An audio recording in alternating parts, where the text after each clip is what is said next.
오늘 우리 말씀은 백명기 목사님께서 말씀을 전해 주시겠습니다. 오늘 우리에게 주시는 하나님의 말씀은 데살로니가전서 5장 18절입니다. 우리 함께 한 목소리로 말씀을 읽겠습니다. 네, 데살로니가전서 말씀 띄워주세요. 네. 데살로니가전서 5장 18절 한 목소리로 읽겠습니다. 범사에 감사하라. 이것이 그리스도 예수 안에서 너희를 향하신 하나님의 뜻이니라. 아멘. 네, 오늘 범사에 감사하라 라는 제목으로 하나님의 말씀을 전해 주실 때 큰 은혜 받는 시간 되시길 바랍니다.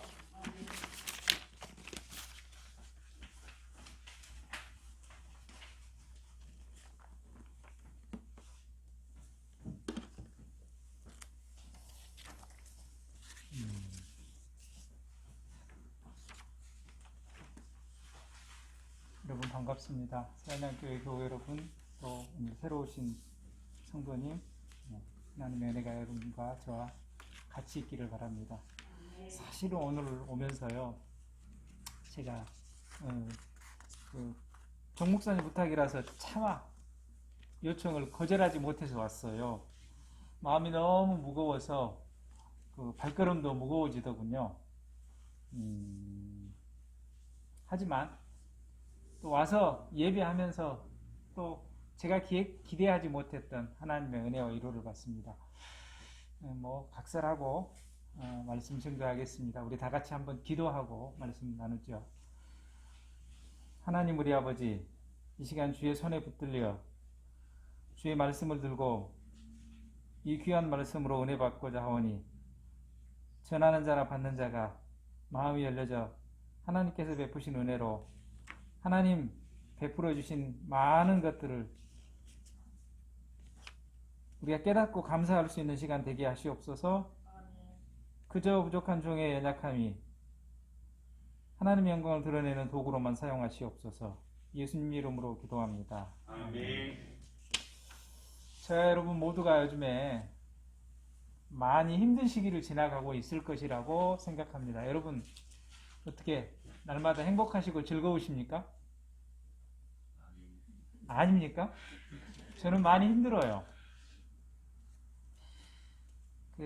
코로나 사태로 경제적인 어려움들 있으시죠? 살림살이가 어렵죠. 또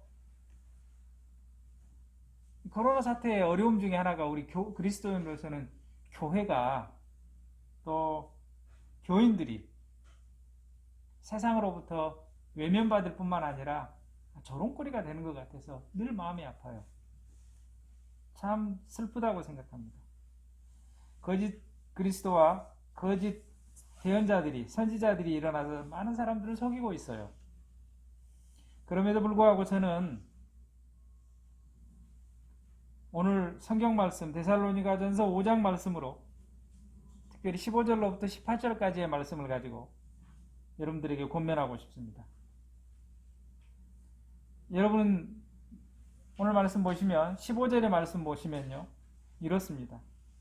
그냥 그대로 읽는 것보다는 좀 쉽게 표현해서 말씀을 드립니다.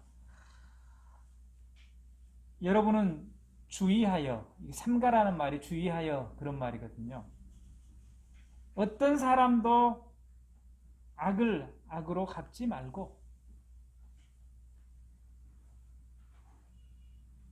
서로에게 그리고 모든 사람에게 항상 선을 추구하십시오. 그리고 항상 기뻐하십시오. 쉬지 말고 기도하십시오. 모든 일에 감사하십시오. 이것이 그리스도 예수 안에서 여러분들을 향한, 저를 향한 하나님의 뜻입니다. 저는 이 중에서 모든 일에, 범사에 감사하십시오는 모든 일에 감사하십시오라고 옮겨서 쉬운 말로 표현할 수 있겠습니다. 모든 일에 감사하기에 대해서 말씀을 나누고자 합니다. 사람이 모든 일에 그리고 모든 상황에 항상 감사할 수 있는 마음을, 그런 마음 상태를 유지할 수 있다고 하면 얼마나 좋겠습니까? 모든 일에 감사하는 마음을 유지할 수 있다고 하면 그 사람은 얼굴이 다를 거예요. 그렇죠? 모든 일에 감사하는 사람은 얼굴에 감사가 표현이 될 겁니다. 그의 얼굴은 항상 미소 띈 얼굴일 것이라고 생각해요. 저는 항상 미소 띈 얼굴을 가지지는 못해요. 여러분은 어떻습니까? 그리고 마음의 불안과 분노와 미움과 슬픔, 우울함, 이런 부정적인 감정이 없을 것 같아요. 항상 모든 일에 감사하는 마음을, 항상 기뻐할 수 있고 모든 일에 감사한 마음을 먹을 수 있다고 하면, 그런 마음 상태가 유지된다고 하면 항상 미소이며 우리 마음속에 어두움이 없지 않겠습니까? 사실 항상 감사한 마음만 가득하다고 하면 얼굴에 미소뿐만 아니라, 제 생각에는 아마 의학적으로 밝혀낸 사람들이 있을 것 같은데요, 우리의 몸도, 우리의 마음 상태에 따라서 우리의 몸도 아마 달라질 것 같아요. 우리 세포 하나하나에까지도 그 감사하는 마음이 영향을 미쳐서 우리 몸이 우리 마음처럼 활력이 넘치지 않을까요? 아마 그럴 것 같아요. 그러나 저도 그렇고 여러분도 그렇지만 모든 일에, 매사에, 모든 상황에, 특별히 나하고 관계 맺고 사는 모든 사람들에게 그들을 대할 때 늘 감사한 마음을 가질 수 있느냐, 항상 선으로만 대할 수 있느냐, 그건 어려운 것 같아요. 안타깝게도 그럴 것 같습니다.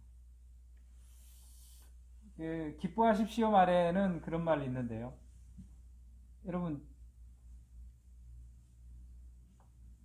웃으면은 복이 온다고 하고 웃으면은 좋다고 하는데요, 웃음으로 상황이 변경된다고 하는데, 어떤 사람은 또 그렇게 말하기도 합니다. 아, 웃고 싶지. 그런데 왜 못 웃어요? 웃을 일이 있어야 웃을 거 아니야. 그렇게 얘기하는 사람도 있어요. 옳은 말이기도 해요. 아, 웃을 일이 있어야 웃지. 그냥 막 웃음이 나옵니까? 그냥 이렇게 웃을 일이 한 개도 없는데, 아니 웃기 어려운 일이 있는데 우는 사람은 어쩌면은 대단한 경지에 있는 사람이거나 아니면은 위선자일 겁니다. 그래요. 감사할 일이 있어야 감사하지, 혹은 이렇게 큰 어려움과 이렇게 큰 고통과 아픔 속에서 어떻게 감사해? 여러분 그러신가요? 충분히 그 마음이 저는 이해가 됩니다. 왜냐하면 제가 계속 어렵기 때문입니다. 환경도 어렵고 마음도 어렵고 그래요. 근데 말씀을 곰곰이 깊이 묵상해 보면 우리가 감사하지 않는 마음이 드는 이유는요, 감사한 마음이 자꾸만 사라지거나 잊어버려지는 이유는요, 사실은 가만 생각해 보면 우리가 내가 처한 환경과 내가 처한 조건을 떠나지 못하기 때문에 그래요. 우리가 환경 속에서 살아가고 우리가 상황 속에서 살아가고 조건 속에서 살아가고 있기 때문에 그것으로부터 분리 독립이 잘 안 되는 거죠. 그래서 환경에 매여서 조건에 따라서 그것과 관계없이 모든 일에 감사하기가 어려워지는 거죠. 우리의 소득이 나아지지도 않았고, 사실은 저 지난번에 여기 이 세안학교에 와서 예배 드리고 말씀 전했을 때는 신분이 달랐어요. 우리 교단총회 농촌부 총무, 상임총무 일을 했었고요. 지금은 소개받은 대로 그 대한예수교 장로회라고 이름 붙인 모든 교단들, 우리 대한민국에는 장로교가 대부분이에요. 혹시 아세요? 장로교가 우리나라에 있는 교회들이 보통 개신교의 부교회 말고 카톨릭 말고 개신교회를 한 6만 교회를 보는데요. 장로교회가 한 6만 교회 중에 장로교회가 4만 교회가 넘다고 해요. 장로교 연합회 모임에 실무 책임자 일을 지금은 보고 있으니까 신분이 달라졌지요. 총회 근무하다가 어쩔 수 없이 장로교회 와서 일하게 됐는데 제 뜻하고는 달리 하나님께서 이끌어 가신 일이시겠죠. 그러나 저는 월급이 좀 적어졌어요. 1년 사이에 실업자로서 직장 잃어보고 한 몇 개월 실업수당도 받아봤고요. 지난 1년간 또 지난해에는 금년 말고 지난해에는 그 실업수당을 받고 새로운 일자리로 들어가서 일을 시작하게 됐는데 사실 급여는 많이 줄었어요.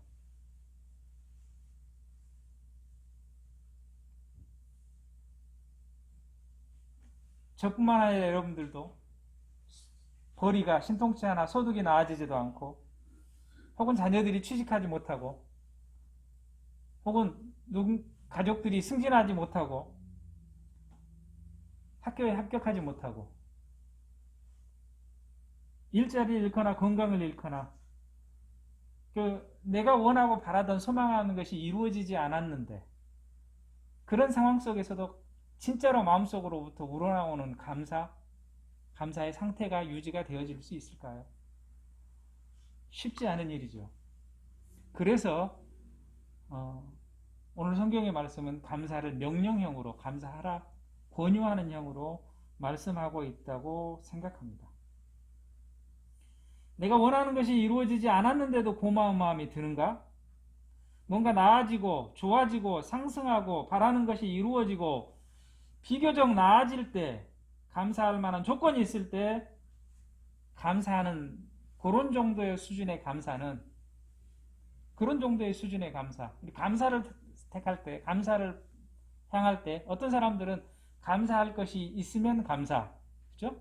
어떤 사람은 감사할 것이 있어도 감사하지 않음.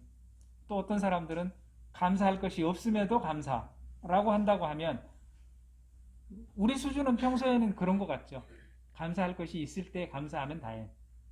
감사할 것이 있어도 감사하지 않으면 배은망덕. 여기서 한 걸음만 더 나가면 감사할 것이 없음에도 그저 감사할 수 있는 그런 상황까지 나아갈 수 있게 될 것입니다. 현실적으로 그렇습니다. 모든 일에 감사하는 것은 우리를 둘러싼 상황이나 나에게 주어진 어떤 좋고 나쁜 것에 관계없이 감사하라는 그것이죠. 아무리 찾아봐도 감사할 것 하나 없는 상황, 정말로 내게 주신 것이 전혀 없는 사람은 진짜 있을까요? 사실은 저도 그래요. 제가 요즘에 어려운 일들을 많이 계속 겪고 있는데요. 개인적인 얘기를 강단에서 하는 게 합당하지 않을 수도 있습니다. 제가 정 목사님이 감사절에 오란 얘기를 듣고요. 사실은 제 마음 상태가 하도 어려워서 사실은 저도 어려운 중에 감사하기가 쉽지 않아서 제 마음이 기쁘고 감사함이 막 넘치지가 않아서 지금 형편이 그래서 여기 오고 싶지 않았어요. 솔직히 말씀드리면. 여기 서고 싶지 않았어요. 근데 정 목사님이 그러더라고요. 아이고, 사적으로는 형님 동생 하니까요. 형 와서 그냥 부담은 좀 내려놓고 그냥 간증하는 심정으로 얘기를 하라고 했어요. 간증하는 심정으로 얘기합니다.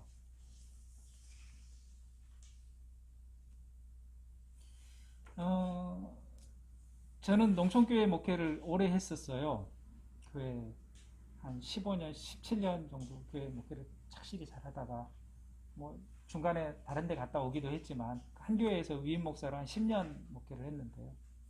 그러다 총회 기관에 뭐 제 욕심도 있었고 권유도 있었고 그래서 전국에 우리 교단 교회가 여러분 대한예수교 장로회 교단 우리 총회 교단 소속된 교단 교회가 한 9,000개가 좀 넘습니다.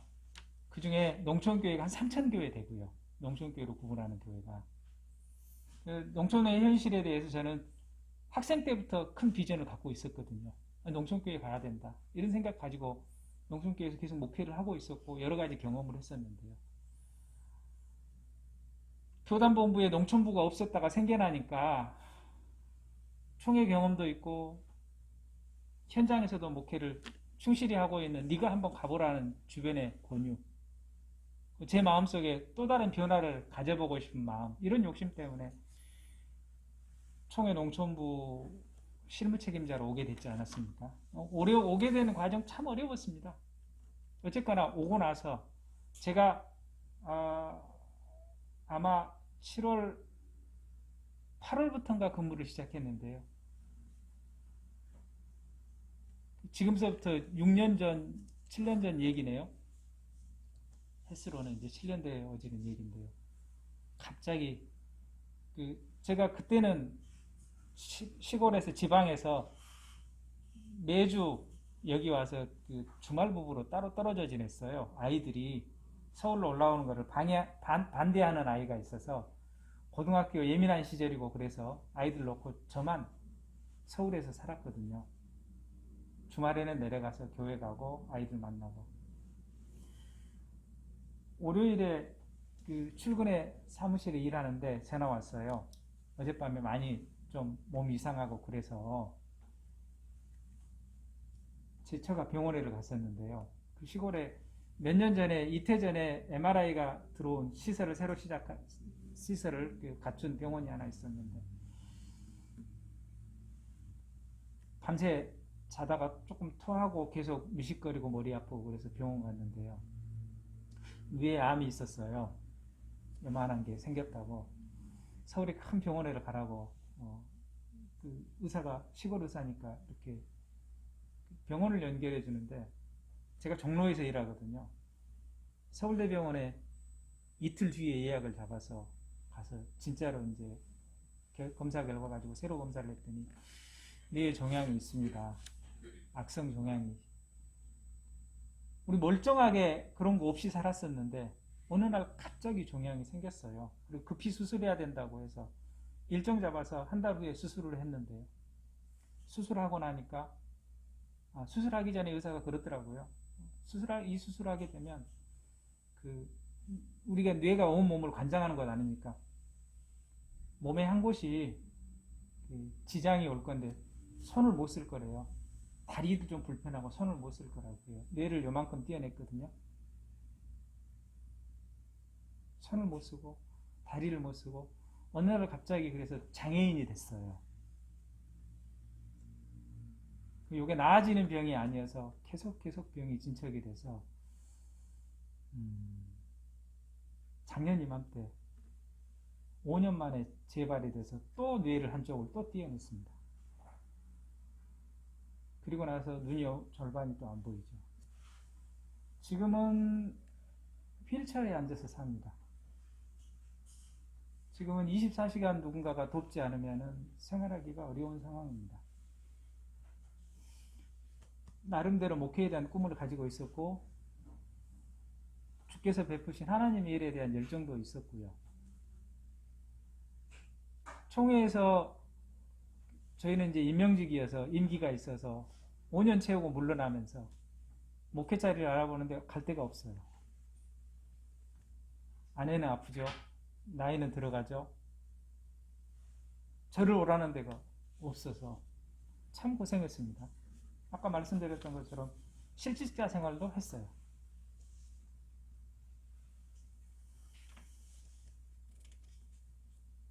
제가 지금 드리는 말씀은 감사하기 참 어려운 조건이었더라. 우리가 제 차가 많이 아프면서요 믿음이 정말로 왔다 갔다 했어요. 왜냐하면 제일 많이 아플 적에 처음에 수술했을 적에 고등학교 다니던 딸아이가 사춘기를 지독하게 힘들게 했거든요.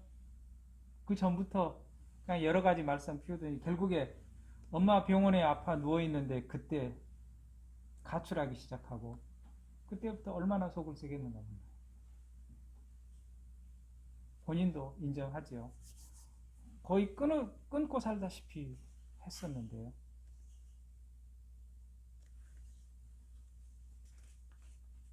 그러더니 두 번째 수술할 무렵에는 저희가 아들 하나 딸이 둘인데 두 번째 딸이 또 그렇게 말씀을 피우기 시작하는 거예요.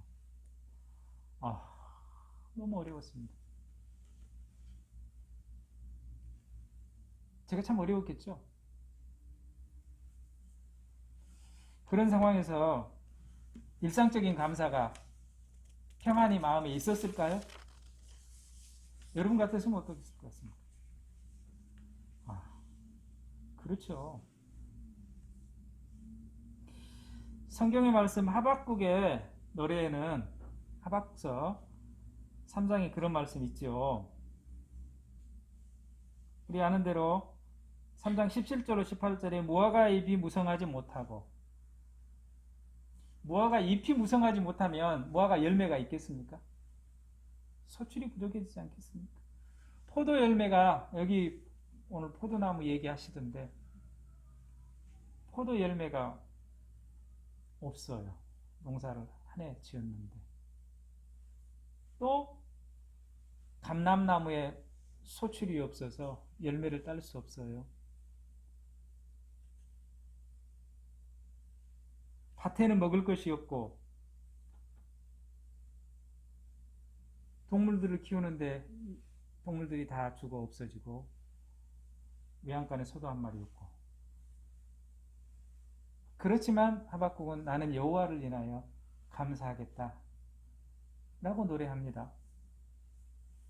숙제지요, 저한테는 감사가. 그렇습니다. 감사는 행복으로 들어가는 문입니다. 감사 없이 행복하기가 어려워요. 마음속에 내가 가진 것에 대한 충분한 감사와 인정 없이 행복해질까요?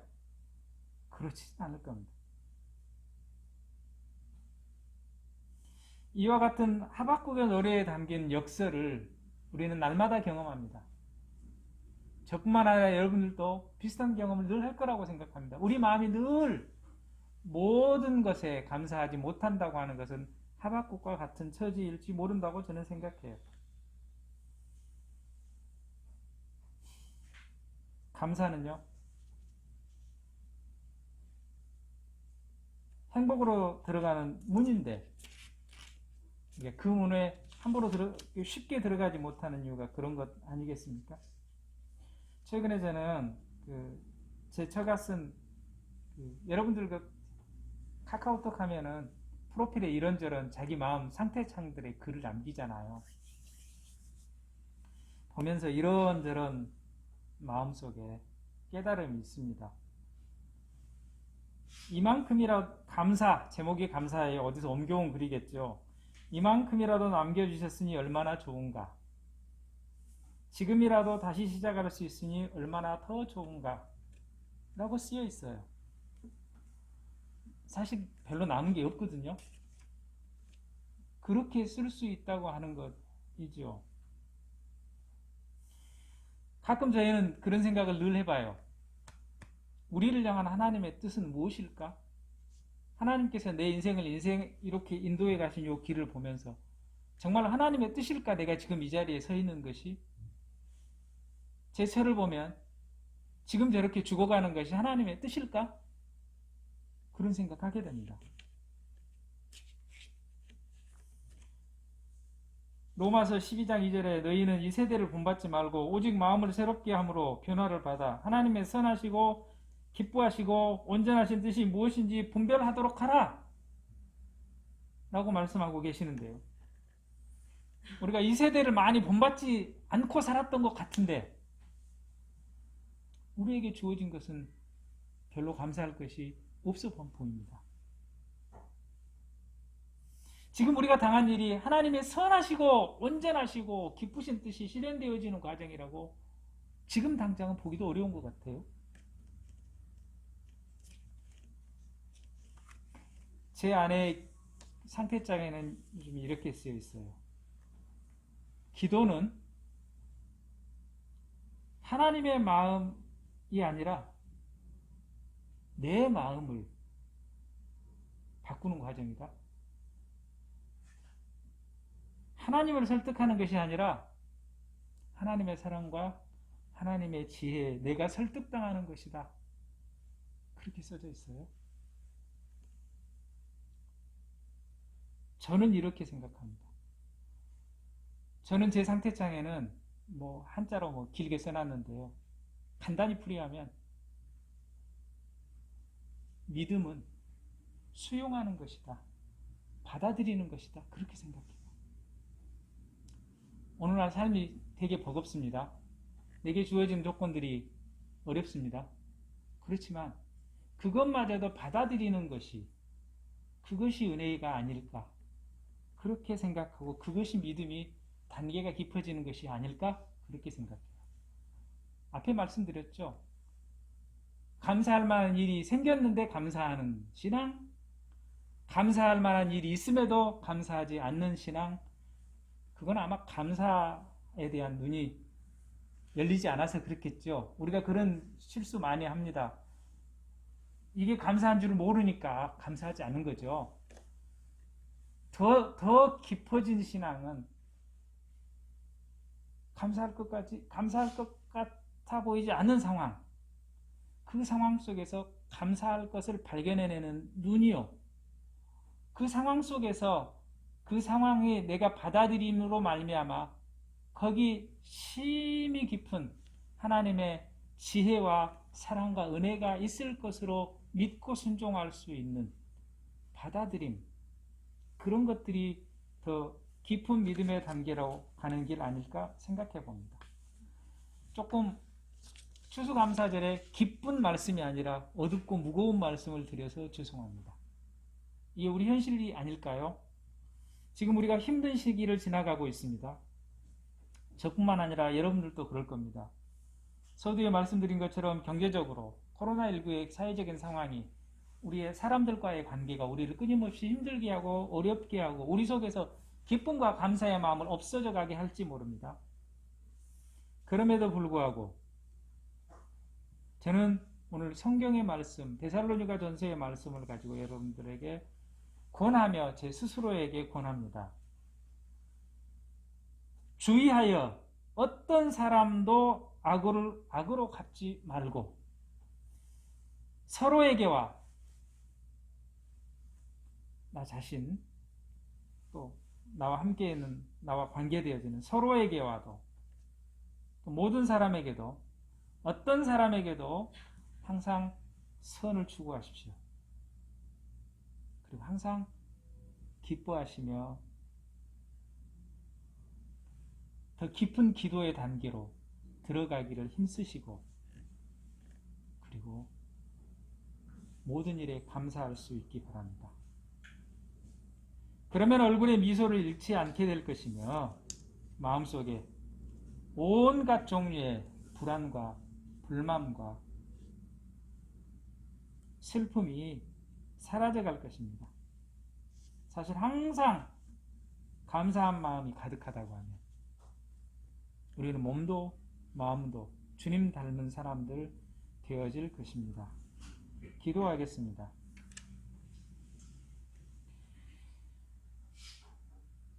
우리는 그때 그곳이 그 일이 얼마나 복되고 소중한 일이었는지 깨닫고 충분히 누리고 알고 살아가지 못합니다. 단지 지나고 나면 행복이었는데 지나고 나면 아름다웠는데 후회할 뿐인 삶을 살아갈 때가 많습니다. 오 주여, 감사제를 맞아 그저 입에 마음속에 감사가 아닌 입에 그저 의무의 감사가 아닌 우리 삶 깊은 곳으로부터 온전히 우리를 사랑하시는 하나님으로 말미암은 감사가 있게 하시옵소서. 감사야말로 모든 일에 감사하는 것이야말로 그리스도 예수 안에 있는 우리를 향하신 하나님의 뜻임을 믿습니다. 아멘.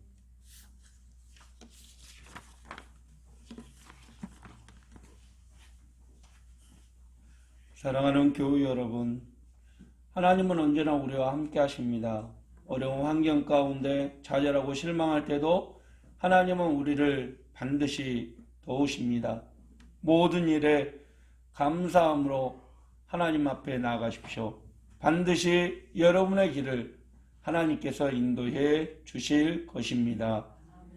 백명기 목사님 나오셔서 축도하심으로 예배 마치겠습니다. 기도하십시다. 주 예수 그리스도의 은혜와 하나님의 사랑과 성령의 돌보시며 교토하시며 인도하심이 여기 머리 숙인 모든 주님의 자녀들 위해 또 세간약교에 속한 모든 이들 위해 이제로 영원히 함께 하시기를 간절히 축원하옵나이다. 아멘.